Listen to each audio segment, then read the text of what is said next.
Hello everyone, আশা করছি সকলেই ভীষণ ভালো আছেন। আমরা গুজরাটের সোমনাথ মন্দির, গঙ্গেশ্বর মন্দির আরও বেশ কিছু স্থান দেখে এসেছি। তার মধ্যে সোমনাথ মন্দির যতটা ভালো লেগেছে ঠিক ততটাই সুন্দর এই গঙ্গেশ্বর মন্দির। মানে ভাষায় প্রকাশ করা যাবে না তার সৌন্দর্য আর অনুভূতিটা। সত্যি স্বচক্ষে না দেখলে এই মন্দিরটা উপলব্ধি করা হতোই না। মানে কি বলবো, এত ভালো লেগেছে, এত শান্তি পেয়েছি এই মন্দিরটাতে এসে। মানে সেই 1 মাস হয়ে গেল, তার রেশ এখনো রয়ে গেছে। সুন্দর ভিউ, আসলেই মন একেবারে শান্ত হয়ে যাবে। জয় ভোলানাথ। সোশ্যাল মিডিয়ায় হয়তো আপনারা এই মন্দিরে শিবলিঙ্গের ছবি দেখে থাকবেন।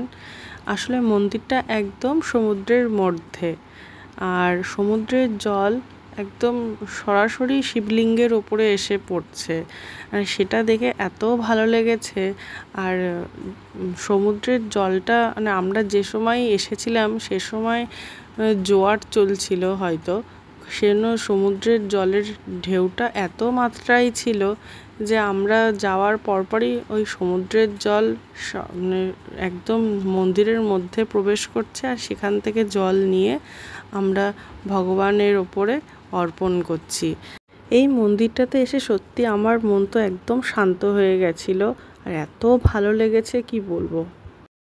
এখানে যে 5টি শিবলিঙ্গ আছে, 5টি শিবলিঙ্গের কিন্তু আকৃতি 5 রকম। মানে আপনারা যখন এই ভিডিওটা দেখবেন তো শিবলিঙ্গটা দেখলেই বুঝতে পারবেন। আজকের এই ভিডিওটি শেষ অবধি আপনাদের কাছে দেখানোর অনুরোধ রইল, দেখবেন আপনারাও খুব আনন্দ পাবেন। আর এই যে পিছনে আরব সাগর, সেই জলটা মন্দিরের মধ্যে কি সুন্দর আসছে, আর কি সুন্দর না ঢেউটা। বলুন কেমন লাগছে এটা দেখতে আপনাদের? মাঝে মাঝে এত জলের স্রোতটা বেশি হচ্ছিল, মানে সবাই আমরা উদগ্রীব হয়ে রয়েছি যে কখন সেই বড় ঢেউটা আসবে, এসে এই মন্দিরের মধ্যে শিবলিঙ্গের ওপরে জলগুলো এসে পড়বে। মানে এমনকি একবার লাস্টবার এত জল এসেছে যে আমার মেয়ে পুরো ওই জলে, সাগরের জলে ভিজে গেছিলো, জামা কাপড়, ওর মাথা সবটা।